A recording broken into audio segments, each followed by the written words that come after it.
Atos capítulo 9, no versículo de número 15, diz assim: disse-lhe, porém, o Senhor: vai, porque este é para mim um vaso escolhido, para levar o meu nome diante dos gentios, dos reis, dos filhos de Israel. 16: e eu lhe mostrarei o quanto deve padecer pelo meu nome. Bom, essa é a sexta aula, se eu não me engano, obreiro aprovado. E essa aula consistirá em estudarmos o preço do ministério, o preço de servir a Cristo, o preço, o custo de um ministério. E um obreiro aprovado, um ministério, para ser aprovado, deve pagar também um alto preço por essa aprovação, por ser apto. Todo obreiro aprovado, todo ministério aprovado, apto, durante e antes dele ser aprovado, dele ser apto, invariavelmente ele pagou um alto preço, teve um custo para que ele fosse aprovado, e ainda há um custo para que ele continue sendo aprovado. E é isso que nós vamos estudar, o preço que deve ser pago para um ministério ser aprovado, para um obreiro ser apto. Esse versículo aqui, tirado de Atos 9, é a chamada do apóstolo Paulo. Pode abaixar um pouquinho o retorno, que está muito alto para mim. É a chamada do apóstolo Paulo, que encontra a Cristo na estrada de Damasco, aquele encontro súbito que ele teve, cai do cavalo, as escamas dele são tiradas, isso ficou bom, as escamas dos olhos dele são tiradas, e ele está num lugar chamado Rua Direita. Deus dá uma visão a Ananias, e Ananias fala com ele, com Deus, com Jesus, mas Ananias resiste, esse homem é assassino, etc, tal. Vai, Ananias, porque este Paulo é um vaso escolhido por mim, para levar o meu nome aos reis, aos gentios e aos judeus. Então, esse capítulo 9 narra a chamada de Paulo ao ministério. E esse versículo 15 e 16 é o Senhor Jesus em visão, falando a Ananias. E ele diz aqui, Paulo, é um vaso escolhido para mim. Vaso é um instrumento escolhido. Eu escolhi a Paulo, eu selecionei a Paulo, eu tirei Paulo dentre os muitos. Ele é um vaso, um instrumento escolhido por mim. Você pode entender isso como esse é um vaso predestinado, eleito, escolhido. Eu escolhi. Isso dá-se a soberania de Deus. Nós não sabemos de que forma completa e absoluta é feito isso, mas o fato é que aqui narra que Paulo foi um vaso, um instrumento escolhido. Para quê? Para levar o meu nome aos gentios, aos judeus e aos reis, para propagar o evangelho, para ser um obreiro da minha seara, para ser um ministro do meu reino, para ser um obreiro aprovado. Pode ir, Ananias, acolhe, recebe, ajuda esse homem, porque ele é um obreiro, ele é um escolhido para ser obreiro aprovado. E o texto também diz: escolhido para levar meu nome diante dos gentios, dos reis e dos judeus. Paulo então pregaria às nações, pregaria o evangelho ao mundo gentílico. Quase sozinho Paulo ergueu, o cristianismo, e fez o evangelho, o cristianismo, ser tido como uma religião mundial, através do apóstolo Paulo. Então ele viria a fazer isso. Ele já estava recebendo uma profecia da parte de Cristo. Ele é vaso escolhido para primeiro levar meu nome aos gentios, aos ímpios, aos pagãos, aos que não conheciam a Deus. E Paulo foi o ministério realmente que propagou o evangelho no mundo inteiro, quase que sozinho Paulo levou. Segundo, aos reis, seria o homem, o principal homem qualificado para esse ofício, para pregar aos reis, aos magistrados, aos governantes. Tanto que no livro de Atos registra Paulo diante de Festo, de Félix, de Agripa, dos magistrados, reis. Então Paulo era um homem apto e também iria pregar a essa classe, essas autoridades. E também diz aqui que ele pregaria aos filhos de Israel, aos judeus que não creram no Cristo. E você nota no livro de Atos várias passagens, Paulo disputando na sinagoga com os judeus a ressurreição, a morte e ressurreição de Cristo, pregando sermãos cristocêntricos. Então a profecia dada a Jesus diz: ele é vaso escolhido, não temas, Ananias, ele é um escolhido meu, um instrumento escolhido para levar o meu nome, para pregar o evangelho, para ser um obreiro, um ministro, um pastor, evangelista, profeta, um sacerdote. Ele é vaso escolhido para levar o meu nome. A quem? Ao mundo, aos gentios, aos judeus, aos reis, a todas as classes de pessoas. Então, Ananias, Paulo foi escolhido para ser um obreiro aprovado. Na catedral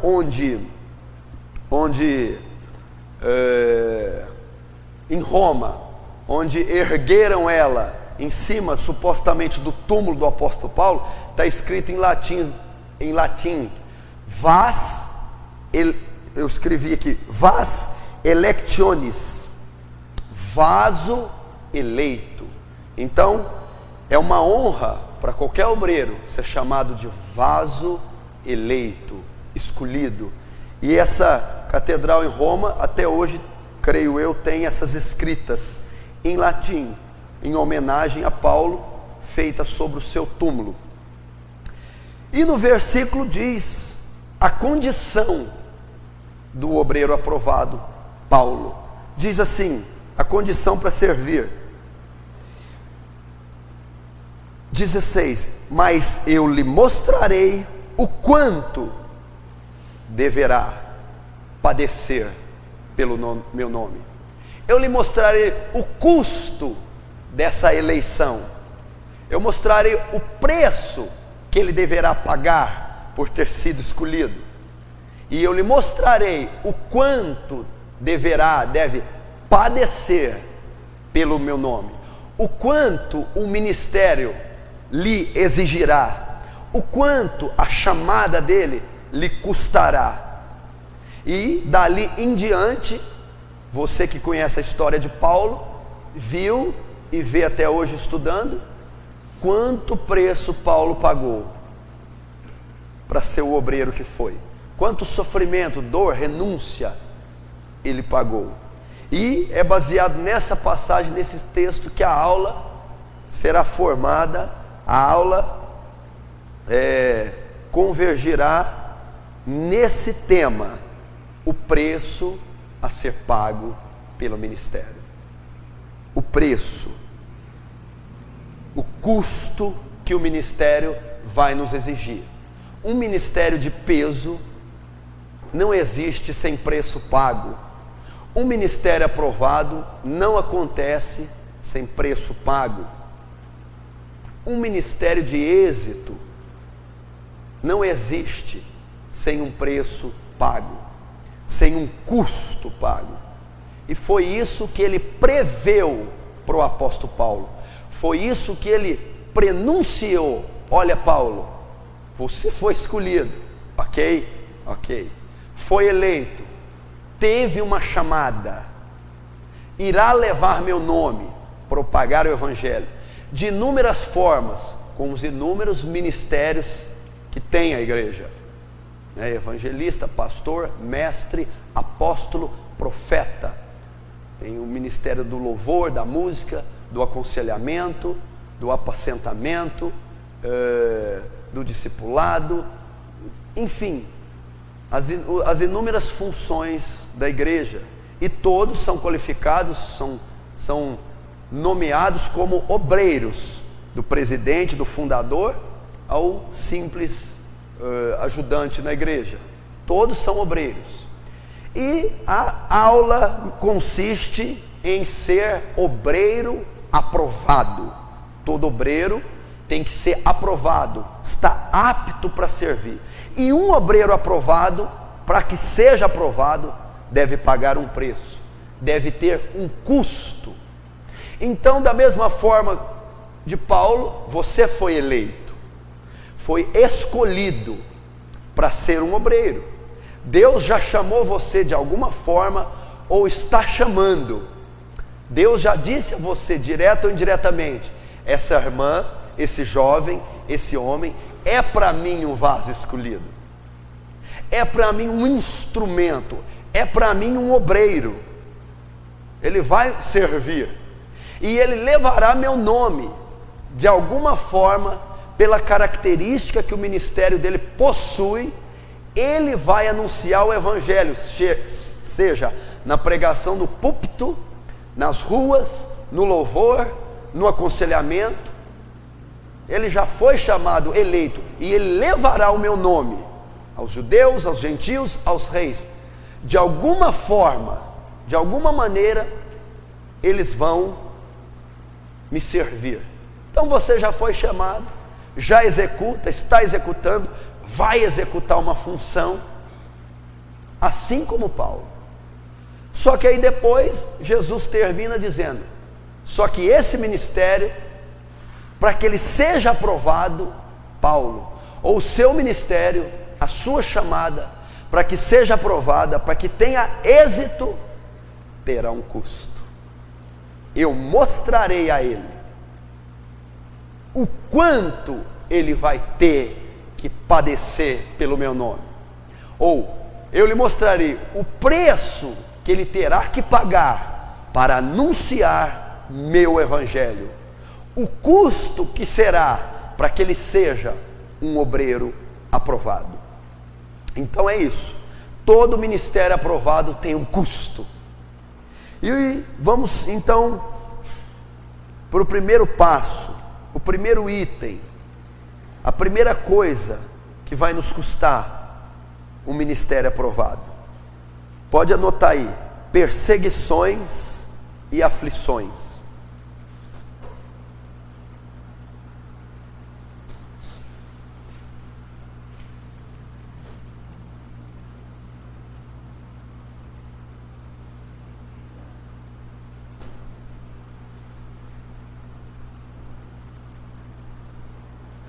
E pode anotar João 15, 20.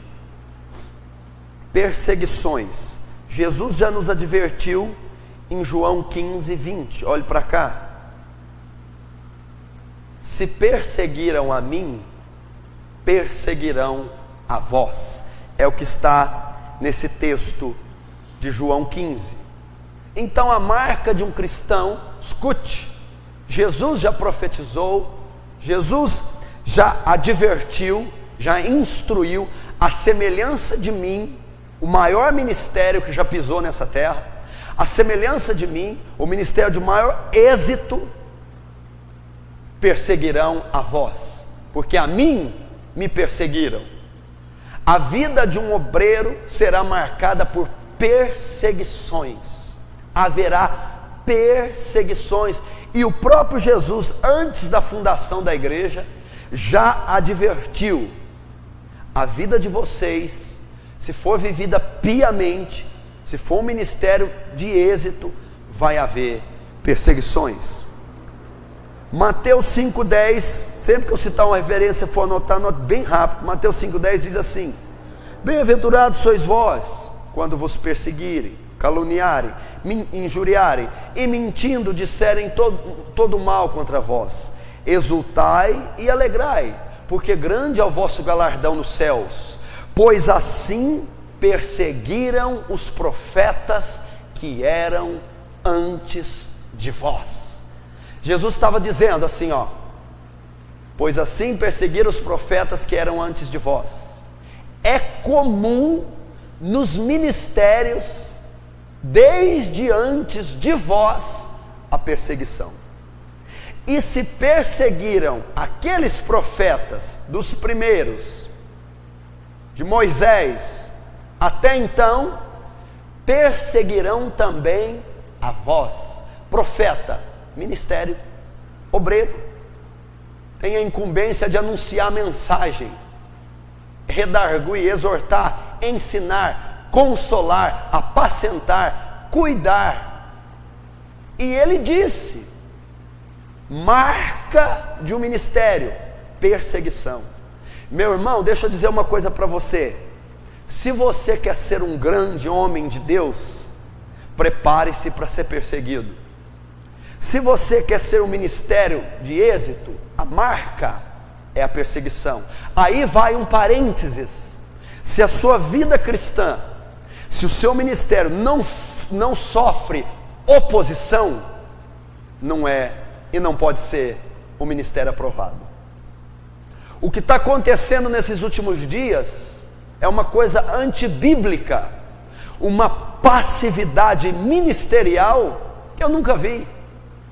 Está recheado de versículos na Bíblia que um ministro do Evangelho, do verdadeiro Evangelho, ele não vive sem perseguição, sem oposição. Paulo, escrevendo aos Tessalonicenses, diz: Satanás se levanta e se opõe contra tudo que se chama Deus.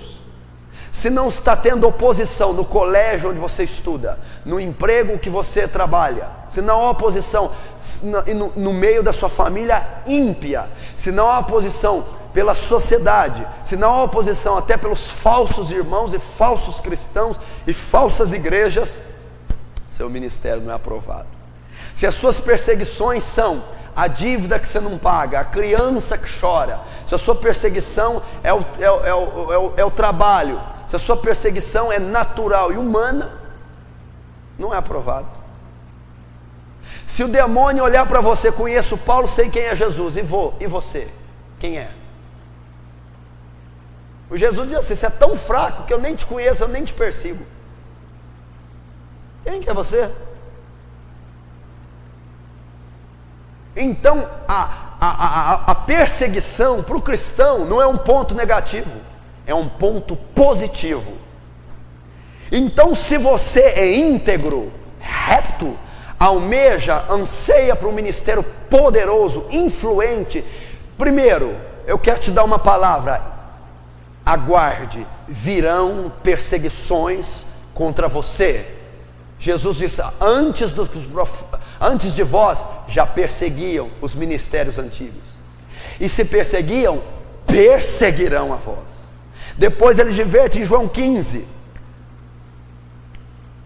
e sereis, e depois ele diz: se perseguiram a mim, perseguirão a vós. Porque ele disse a mim e a vós. Então ele está dizendo que vai perseguir todo mundo. Não, se perseguiram a mim, o qual vivo e ando na conduta que vocês veem, perseguirão a vós, se vós andares iguais a mim. Entenderam? Se perseguiram a mim, perseguirão aqueles que andam como a mim. E Paulo diz: sede meus imitadores, como eu sou de Cristo. Então era perseguido. Então, meu irmão, a sua vida será marcada por perseguições, tribulações, aflições, porque o cristianismo é contra a cultura do mundo, é contra os princípios do mundo. O cristianismo é o reino dos céus estabelecido na terra. O mundo é o reino de Satanás. Vem aí o príncipe desse mundo, Jesus dizendo de Satanás: e ele nada tem de mim. O mundo jaz no maligno, o mundo é do diabo, o príncipe desse mundo é Satanás. O cristianismo é um reino paralelo, oposto, diferente daquele. Todos que se agregam a este reino sofrem oposição, sofrem perseguição. Quanto mais o obreiro, quanto mais aquele que quer anunciar, pregar, preparar, sofrerá muito mais perseguição e oposição. Paulo, escrevendo a Timóteo, em 2 Timóteo 3,12, diz assim: os que quiserem viver piamente em Cristo padecerão perseguições. Escrevendo a Timóteo, a segunda carta de Paulo ao seu discípulo Timóteo, no capítulo 3, no versículo 12, olhe para cá, ele diz assim, olha a palavra que ele dá: e aqueles que quiserem viver piamente, guarde o piamente, em Cristo, padecerão perseguições. E aqueles que desejarem ser aprovados, sofrerão perseguição, sofrerão oposição. Em Atos 13:50, Paulo está descendo a Antioquia da Pisídia e está anunciando o Evangelho, e Deus fazendo maravilhas e pregando a palavra, e pessoas convertendo, os judeus, gentios, está convertendo as pessoas na Antioquia da Pisídia. Então os judeus suscitam mulheres honestas para caluniar Paulo. Eles forjam, compram essas mulheres, incitam, mentem a elas para perseguir a Paulo. Levanta-se uma perseguição ferrenha contra Paulo. Por que se levantou? Porque o ministério de Paulo estava tendo êxito, o ministério de Paulo estava alcançando vidas. Então houve uma conspiração, forjou-se um plano, engano, mentira, ardis, calúnias, e pegaram mulheres honestas. O que é isso? Povo influente na sociedade, gente de nome, de posição, de família, gente de peso, para atacar Paulo. A Bíblia diz que Paulo, sacudindo o pó, saiu daquele lugar. Mas Paulo foi rejeitado, foi ultrajado, perseguido, caluniado naquele lugar. Em Atos 8:1, depois que Estevão termina o seu discurso no Sinédrio, todo mundo conhece, em Atos capítulo 7, o discurso de Estevão. E Estevão, aquele jovem fantástico, Deus fazia sinais e maravilhas na vida de Estevão, e ganhava almas, pregava a multidões, e estava virando de pernas para o ar. Os judeus, os fariseus mandam pegá-lo, levam o sinédrio, acusam a Estevão, ele começa a pregar. E então o que acontece com Estevão? Eu quero estudar isso depois. É apedrejado e morto. Em Atos 8:1 diz assim: e começou tão grande perseguição sobre a igreja, e todos foram dispersos. Desencadeou uma perseguição tremenda sobre a igreja de Atos. Começou, e a Bíblia diz que quando Estevão foi apedrejado, cai aos pés de um jovem chamado Saulo. Esse consente na morte de Estevão. E então se desencadeia tamanha perseguição sobre a igreja. Então eles encerram muitas pessoas na prisão, matam algumas outras, condenam as outras, açoitam as outras. Então a igreja ali, na altura do capítulo 8, é marcada por inúmeras perseguições. É uma marca então do cristianismo aprovado, as perseguições. No Antigo Testamento isso sucede a mesma coisa. Davi, em 1 Samuel 22,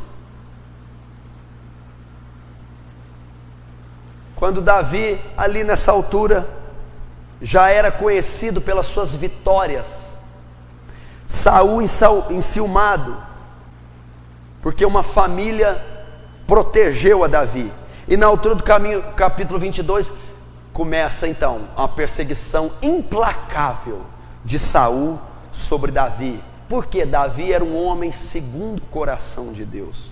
Davi era um homem, um obreiro aprovado. Davi era um ministro. Davi era um adorador. Davi era um rei. Davi era um guerreiro. Qual foi a marca do ministério de Davi? Perseguição.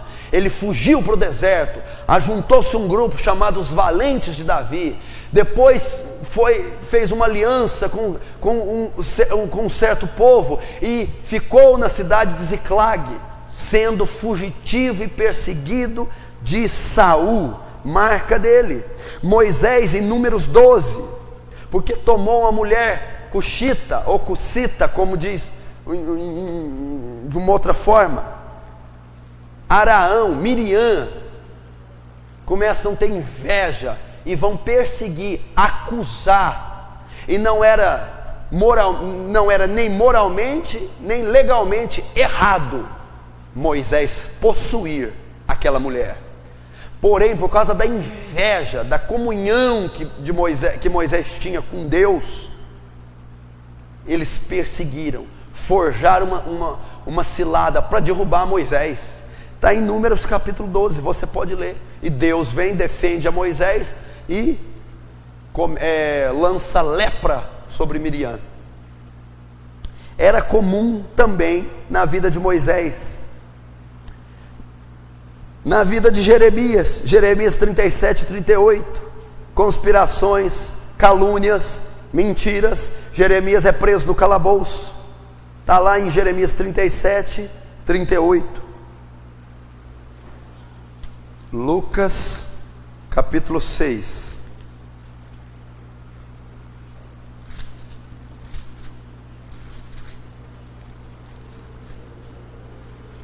versículo 26. Tenho certeza que a maioria nunca se atentou para esse versículo, de quão profundo é. Lucas 6, 26. Ai de vós, quando todos os homens falarem bem de vós, porque assim faziam seus pais aos profetas. Até aqui, olha aqui. O que eu quero dizer aqui? Olha o teor dessa declaração de Jesus. Olhe para mim. Agora a aula vai ficar séria para esse movimento neopentecostal, para essa igreja moderna e atual, e para esses ministros, e para esse cristianismo mundano que não sofre oposição de ninguém. Jesus, sabendo da propensão que o homem, que o ministro, o ministério, a igreja teria para o conforto, da tendência que o homem teria de se conformar a esse mundo, pronuncia esse versículo. Olha o que ele diz: ai de vós quando todos os homens falarem bem de vós.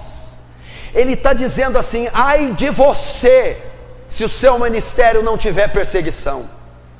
Ai de você se a sua vida cristã for passiva. Ai de você se o seu ministério não sofrer oposição da imprensa, da sociedade, da família ímpia, do mundo, do inferno. Ai de você, pobre de você, fraco de você. É isso que ele está dizendo. E o que estamos assistindo hoje, presta atenção, é marca, é característica de um ministério aprovado, de um obreiro aprovado.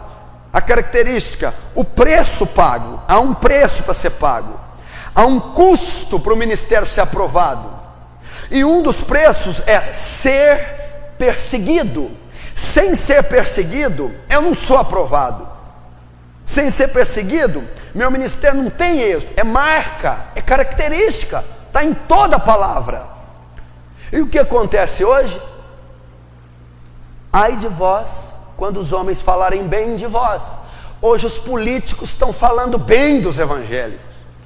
Hoje os pastores estão tendo alianças com prefeitos, amigáveis, com governadores. Eu não estou dizendo que não podemos ter harmonia, deve-se ter, não deve haver conflito e guerra. Eu estou dizendo que está havendo concordância moral, política, ética, social e até espiritual. Está havendo comunhão. uma passividade. A igreja brasileira não é perseguida. E por que a igreja brasileira não é perseguida? Porque ela é mundana. Por isso que ela não é perseguida. Então eles estão falando bem de alguns cristãos, falando bem de alguns obreiros, falando bem de alguns ministérios. Esse bem que eu estou falando é aliança, é comunhão, é harmonia, é passividade. Não há oposição, não há leis contra o cristianismo, não há perseguição da sociedade, não há perseguição do ímpio. E isso é tido como um avivamento na nação brasileira. Um avivamento, um crescimento, um tomar de regiões por parte da igreja. Há uma passividade. E Jesus está dizendo, quando acontecer isso, ai de vós. Honra a serviços prestados, medalhas, condecorações. Está acontecendo isso. Me diz qual honra Cristo recebeu de Herodes, de Pilatos, de Caifás. Aonde? A honra dele foi ser pregado no madeiro. A honra dele foi ser cuspido, zombado, escarnecido, morto. Que honra ele recebeu da sociedade? Que aval ele recebeu da sociedade? Que mérito ele recebeu da sociedade? Quem o aplaudiu? Quem o recebeu? Ele é o capitão da nossa salvação, é o modelo de obreiro. Então ele disse, cuidado quando alguém falar bem de vós, cuidado quando isso se tornar comum, normal, cuidado quando o ímpio, a sociedade, a política, quando as áreas, os ministérios ímpios falarem bem de vós. Então, como eu disse no início, eu quero dar duas palavras para você, jovem ministro, ministro iniciante e ministro que não estava aprovado e agora quer ser aprovado. Espere por perseguições. Não espere dias melhores, pois são os princípios das dores. Quanto mais êxito o seu ministério tiver, quanto mais influência o seu ministério tiver, quanto mais impacto o seu ministério tiver, mais perseguições você terá, maior o número de demônios que se levantarão contra você. Não será fácil. Vai haver oposição, vai haver perseguição na sua família. Mateus 10:45. Portanto, os inimigos do homem serão os da sua casa, pois todo aquele que ama o pai e a mãe mais que a mim não é digno de mim. Vai haver, irmão, se o seu ministério, vida cristã, tiver influência, vai ter oposição de pai, vai ter oposição de mãe, vai ter oposição de filho, vai ter oposição de marido, vai ter oposição. Para você, jovem cristão, vai ter oposição dentro da sua igreja, porque aqueles homens mornos, frios, que não vivem a graça de Deus, se você passar a vivê-la, vão te perseguir. Se você levar muitas almas para Cristo nessa igreja, vão te perseguir. Se o seu sermão começar a ser poderoso, influenciar vidas, vão te perseguir dentro da igreja. Vai haver jogos, vai haver inveja, vai haver calúnias, vai haver difamações, vai haver oposição. Se o seu ministério for influente, impactante, consagrado, vai haver, porque Jesus advertiu: se perseguiram a mim, perseguirão a vós.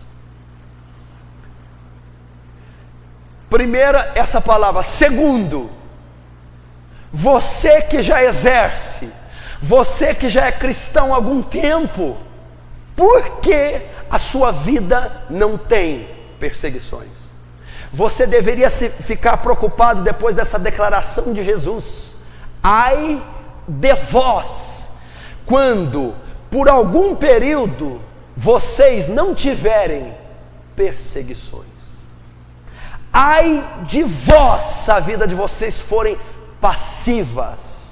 Ai de vós se não houver oposição na escola onde vocês estudam, no trabalho, na sociedade, entre o ministério de vocês. Ai de vós.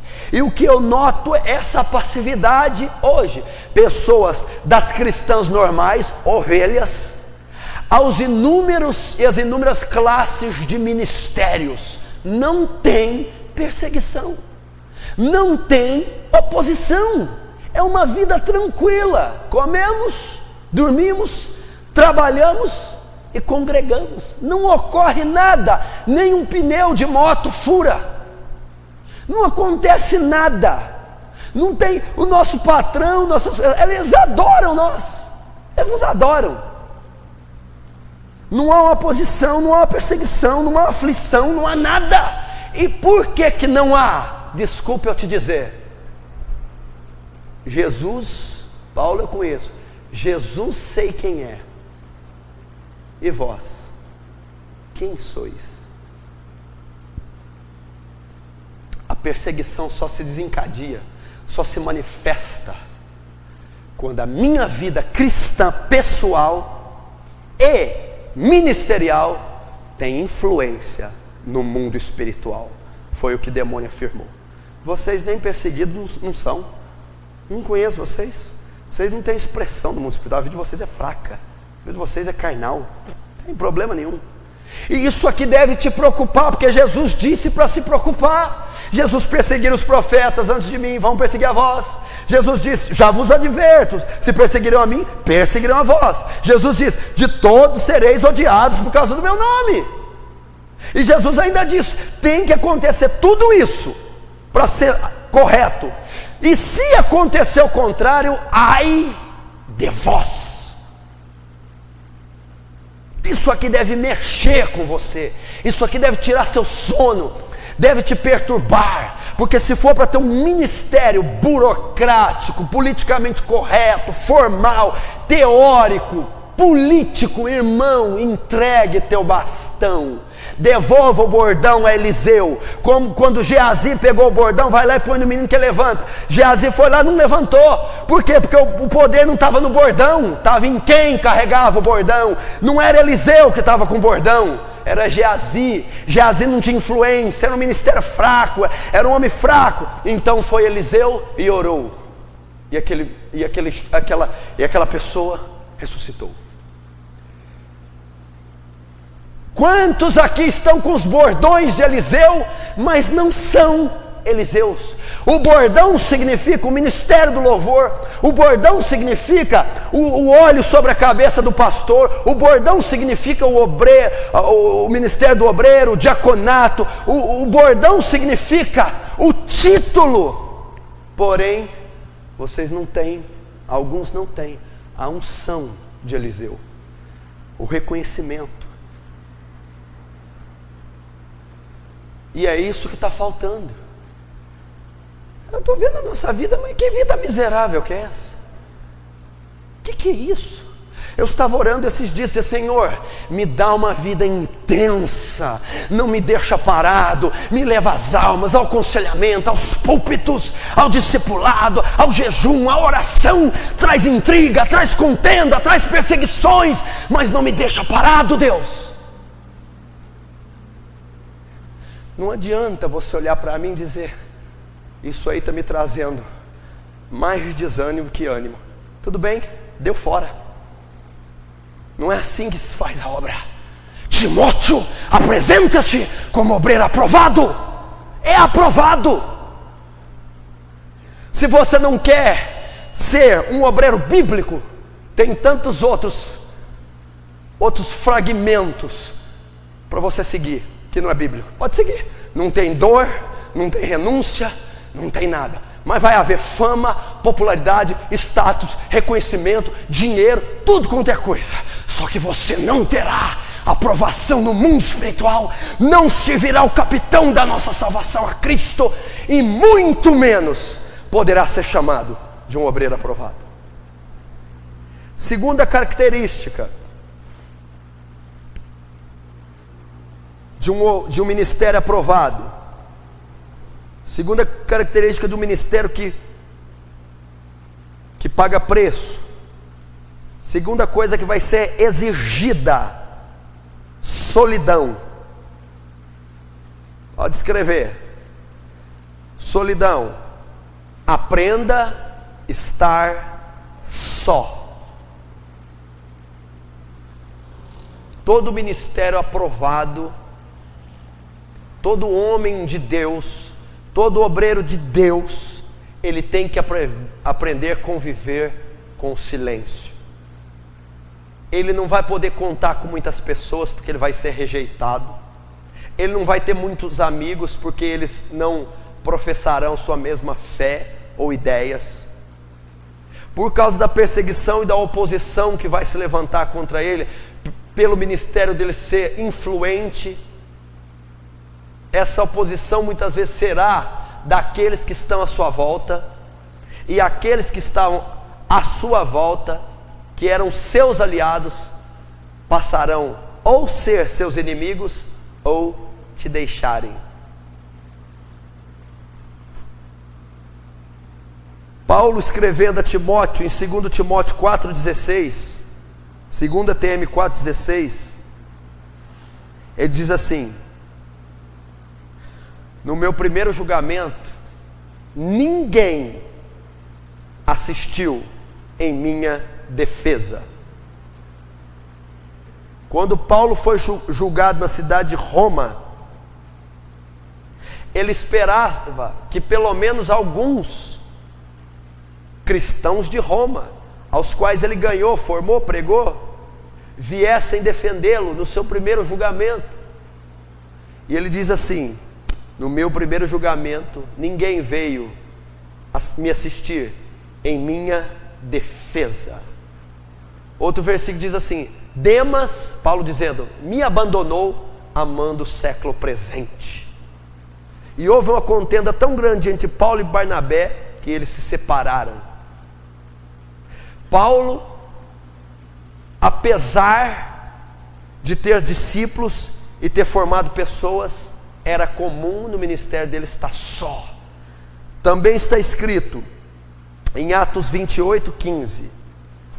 Paulo foi preso, ficou numa prisão domiciliar, e nas tantas outras prisões que Paulo teve, ao ponto de dizer: eu, Paulo, escravo de Cristo. E ele diz assim, escrevendo a Timóteo: Timóteo, não se envergonhe das minhas prisões. Prisão é um lugar que está solitário, prisão domiciliar, sozinho, no seu tribunal, sozinho. Demas o deixou sozinho, só. Meu irmão, prepare-se para isso, é o custo de um ministério. Primeiro custo é ser perseguido, rejeitado, ultrajado, caluniado, zombado, ridicularizado, humilhado, aflito. Segundo, aprenda a conviver com a solidão. Os grandes homens de Deus estavam sozinhos, mesmo os casados, muito do que o ministério exigia, deixava esses homens sós. Os missionários, os evangelistas, os reformadores, Paulo, Moisés, e o que dizer dos tantos outros que eu vou dizer aqui, Jeremias, João Batista, Elias, estavam só. Você vai ter que aprender. Por quê? Por quê, pastor? Porque um obreiro aprovado, um profeta, um homem de Deus, para ele ser aprovado, para ele ter êxito e influência, ele tem que depender só de Deus. Ele tem que aprender a ser o vaso, o barro na mão do oleiro. Ele tem que aprender e chegar ao ponto que ele não vai poder contar mais com os pais, com o pai, com a mãe, com os irmãos. Vai chegar uma hora que nem com os amigos, nem com os cristãos, nem com a liderança, com ninguém. Paulo estava lá, onde estavam os presbíteros da igreja de Roma, os líderes, os diáconos, os obreiros, qualquer outra pessoa, ninguém assistiu Paulo em sua defesa. Paulo esteve só, diante dos seus algozes, no banco dos réus, só. Paulo então, o que ele tinha que fazer? Paulo estava aprendendo, e já tinha aprendido, depender somente de Deus.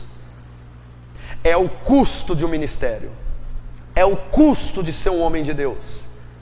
Isso vai te custar. O preço a ser pago para um ministério aprovado é solidão. solidão. João Batista, em Mateus 3, do 1 ao 4. E veio João Batista pregando no deserto da Judéia. E este João Batista era vestido de pele de camelos e se alimentava de mel silvestre e gafanhotos. Outro versículo diz: e veio a palavra a João Batista, quando esse habitava e vivia no deserto. Me diz aqui, cita para mim 3 amigos de João Batista. 3. Cita para mim 2 namoradas de João Batista. Cita uma esposa, pelo menos. Cita um comparecimento público, uma festa, um aniversário, João Batista foi. Cita um companheiro de quarto de João Batista. Só. Por que só? Porque os de nascido de mulher, ninguém houve como João Batista. Ninguém teve a proporção, o ímpeto naquele tempo como ele. E qual foi o custo? João Batista disse: esse título que Jesus me deu, de ser um homem nascido de mulher, qual não há, teve um custo alto. Qual? A solidão.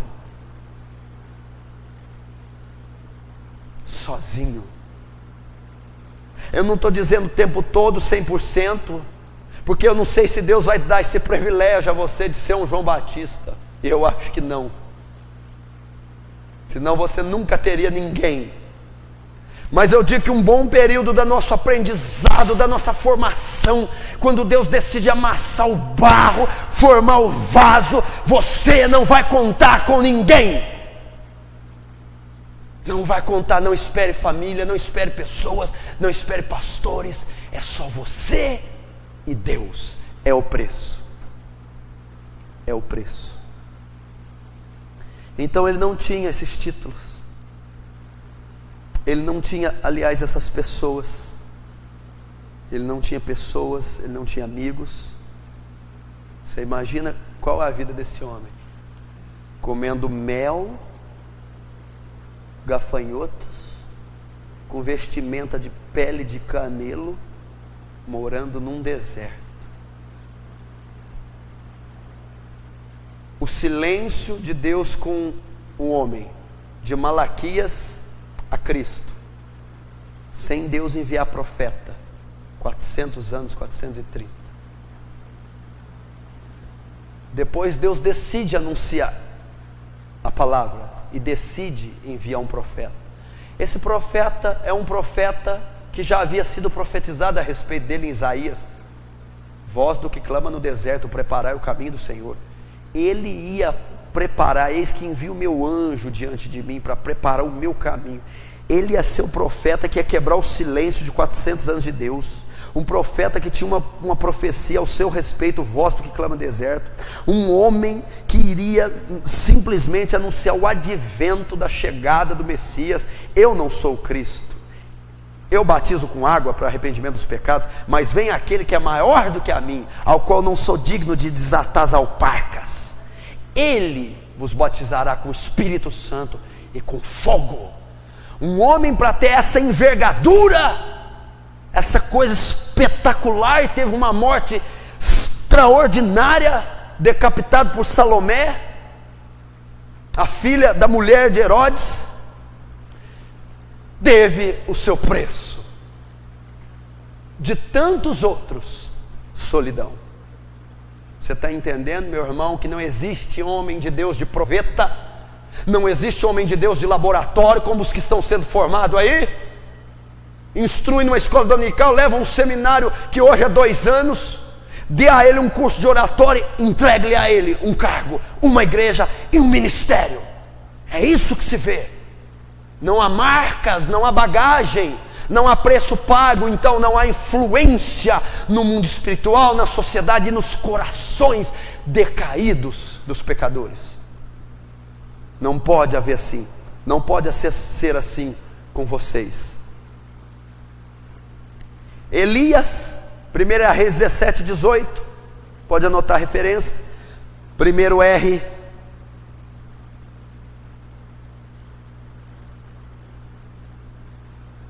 17, 18. E Elias, que é o modelo de João Batista no Antigo Testamento, né? Eu gosto da vida de Elias, ela é interessante. Primeiro ele sai do nada, depois ele vai para lugar nenhum. No capítulo 17, Elias o tisbita. Vai tentar procurar, pega tudo quanto é livro, história, internet, tenta achar de onde saiu. Só há suposições. Não há nada da família de Elias, pai, mãe, irmã, tio, sobrinho. Não encontrei Elias em nenhum álbum de fotografia, de batismo. Não tem nada desse homem. Aí de repente, vai Acabe e envia uma palavra. Segundo a minha palavra, olha o camarada, olha para você aqui, irmão, vem cá, irmãozinho. Vem cá, para você que tem ministério, criança. O cara me chega numa nação inteira. Segundo a minha palavra, não vai chover durante 3 anos e meio. Durante 3 anos e meio não choveu por causa da palavra dele. Depois Deus manda ele vai, Acabe, aparelha o teu carro. Há ruído de abundante chuva. Segundo a minha palavra, agora chova. O que o nosso ministério faz? Que influência ele tem? Se não for para você não se pautar nisso, não, irmão, deixe, não se paute em nada, porque não tem cabimento. Olha só, aí Tiago tem que relembrar a vida de Elias. Foi tão estrondosa que Tiago vai lá e Elias era homem como nós, sujeitos às mesmas paixões. Aí Tiago vai lá e aperta mais. Elias não tinha um negócio especial não, viu? Elias não veio nada encantado com ele não, era sujeito às paixões igual nós. Elias tinha febre, dor de cabeça, dor de barriga, fome, chorava, tinha depressão, igualzinho nós. E orou com fervor pedindo que não chovesse. E 3 anos e meio não choveu. E depois orou novamente pedindo que chovesse. E choveu. Qual o custo? Vai para o ribeiro de Querite. Fica lá. Eu mandarei que os corvos te alimentem. E você bebe água do ribeiro. Elias estava vivendo em cavernas. Sabe quem que eram os amigos dele? Faísca e Fumaça, os dois corvos. Iam levar carne para Elias de tardezinha e a água bebia do ribeiro. Sozinho. Veio da onde? O tisbita saiu do nada, sem mãe, sem pai, sem ninguém. Depois disso, secou o ribeiro. Morreu o profeta. Deus diz a ele: agora vai até Sarepta de Sidom, tem uma viúva com filho lá, morrendo de fome. Vai lá, que eu ordenarei a viúva que te alimente. Vai para uma casa de uma viúva. Quando ele vai, o filho da mulher morre. Ele: o que o senhor fez me trazendo aqui, trazendo maldição para essa casa? Sozinho. Depois ele vai ao Monte Carmelo, depois de comer o pão feito da farinha e do azeite da viúva, destrói os 450 profetas de Baal, uma das batalhas espirituais mais épicas narradas na Bíblia, no Monte Carmelo. Oferece um holocausto, ele e os profetas de Baal. O Deus que responder com fogo é Deus. Os profetas de Baal não respondem. Elias clama, cai fogo do céu, come o holocausto, a água e as pedras. Que sucesso, que intrepidez, que poder. Qual que é o preço? Jezabel fala para ele: amanhã a cabeça desse profeta está na minha mão. Elias corre um dia de caminhada, esconde-se debaixo de uma árvore de zimbro, pedindo a morte. Quem foi ajudar Elias quando ele recebeu a ameaça? Sumiu por meio do deserto, debaixo de uma árvore, pediu a morte. estava deprimido, triste, confuso, fraco. Ninguém, não tinha nenhum profeta, nem um amigo, nem a mãe, nem o pai, nem o irmão, o tio, nada, ninguém. Solidão, sozinho, sozinho.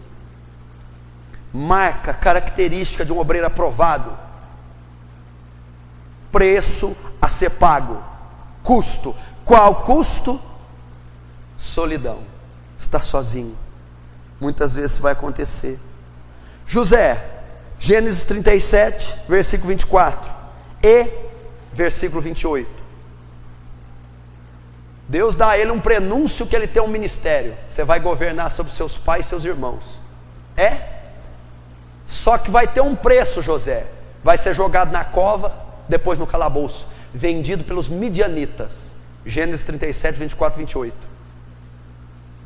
O que é isso? Cova, mais ou menos 14 metros de profundidade. Só. Vendido para os midianitas por 20 moedas de pratas. 10 a menos que Jesus, porque também não dá para ficar igual, né? Tá doido. Jesus tinha que valer mais, né? 20 moedas. Vai para o calabouço, vai para Potifar, sozinho. Sabe quantos anos? 13 anos. 13. Sozinho. Para quê? Para ser um obreiro aprovado, para ser o segundo depois de Faraó no Egito, para propagar a raça israelita e guardá-la da fome e da peste que viria, para ser um homem fantástico, poderoso, a qual Deus dá um sonho a ele e diz a Faraó: para você dar jeito aí nessa crise econômica que o mundo está passando, você vai ter que pôr um homem graduado para cuidar de tudo isso. Faraó olha para ele: porventura esse homem não é você, ao qual habita o Espírito do Deus vivo? Esse homem não é você, que passou 13 anos na solidão, dependendo de Deus, e agora é aprovado? É você. 13 anos para depender de Deus, 13 anos para não ouvir a voz de ninguém a não ser a de Deus. Solidão, meu irmão. Aprenda a conviver com isso. Lamentações capítulo 3. Uma direção que Jeremias dá aqui para os obreiros. Lamentações 3, versículo 27. Bom é para o homem suportar o jugo na sua mocidade, assentar-se solitário e ficar em silêncio, porquanto Deus o pôs sobre ele. Põe a boca no pó, talvez assim haja esperança. Dê à face o que fere. Farta-se de afronta, porque o Senhor não o rejeitará para sempre. Você pode estudar essa passagem inteira aqui, que vai falar muito com você. Mas vamos nos atentar para o 28. Assentar-se solitário e ficar em silêncio, porquanto Deus que pôs esse jugo sobre você. Então, meu irmão, é bom para o jovem estar só. Faz parte do ministério. É uma das características de um obreiro aprovado, e do preço que ele deve pagar, do custo que vai ter. Solidão. Estar só. Não digo total, mas digo, em dados momentos da nossa vida, você vai ter que aprender a conviver com isso. Bom, eu teria mais 2 itens para abordar, vai ficar para a aula seguinte. E ainda vai haver outras coisas, outros princípios sobre o preço e o custo do ministério. Mas hoje nós podemos ver que Paulo foi um vaso escolhido para levar o nome dele aos gentios. Paulo, um instrumento, um obreiro aprovado, para levar o Evangelho ao mundo. E qual o preço dele ser aprovado e levar o Evangelho ao mundo? E lhe mostrarei o quanto deve pagar, o quanto lhe custará para servir meu nome. Qual o custo? Perseguições, primeiro. Segundo, solidão. Vai haver levantar contra nós, vai haver oposição. Segundo, aprenda a estar sozinho e aprenda a depender de Deus. E para terminar esta solidão, vou dizer algo para você. Tem muita gente que rejeita. Olha só como é que Deus é tremendo. Não ia deixar passar isso. Tem muita gente que rejeita a solidão quando esta é provocada por Deus. Você sabe que está afastando as pessoas, que você está tendo problema de relacionamento, Deus está te deixando só, e você então busca companheiros, sempre liga para algum, chama a gente, nunca quer ficar sozinho. Você está resistindo, rejeitando aquilo que Deus está provocando. Por quê? Porque é um período que Deus selecionou para tratar você, para você aprender a depender só dEle, ouvir a voz só dEle, e Ele não quer contar com mais ninguém, namorada, amigo, esposo, pastor, obreiro, ninguém, nem família. Ele está preparando você, para que você ouça a voz dEle, dependa dEle, seja sensível a Ele, seja preparado, para que lá na frente, você seja um profeta, um homem de Deus, que não depende de fator humano, para exercer seu ministério. Então, se você está vendo que algo está sendo provocado e é pela parte de Deus, irmão, não resista, se submeta. Bom é para o jovem suportar o jugo da sua mocidade, sentar-se solitário, é bom, senta-se, deixe Deus tratar com você. É uma marca do ministério aprovado, é um dos preços a serem pagos pelo ministério. Amém? Está só. Porém, vai um consolo. Você nunca estará só da presença de Deus. Esse é o único que nunca se aparta. Eis que estarei convosco até a consumação dos séculos. Nunca te deixarei, nem te desampararei. Esse estará o tempo todo. Se você vê a biografia de José, Gênesis 37 ao 50, em todo o tempo que ele esteve só, a Bíblia diz, e Deus fez José prosperar na casa do cárcere, e Deus era com José, e Deus estava ali. Deus o tempo todo estava treinando a José. Deus o tempo todo estava com Davi na perseguição de Saul. Deus esteve o tempo todo com Paulo. Eu não terminei aqui quando Paulo diz, ninguém assistiu em minha defesa, mas o Senhor me assistiu. O Senhor esteja comigo. A ausência de presença física, mas não a ausência da presença espiritual, essa estará com você. Quem sabe não é até bom, irmão, se livrar desse tanto de gente que está do seu lado só te prejudicando, e não estar somente com o autor da vida, que vai te fazer um obreiro aprovado. Amém? A próxima aula fica para a semana que vem. Vamos ficar de pé.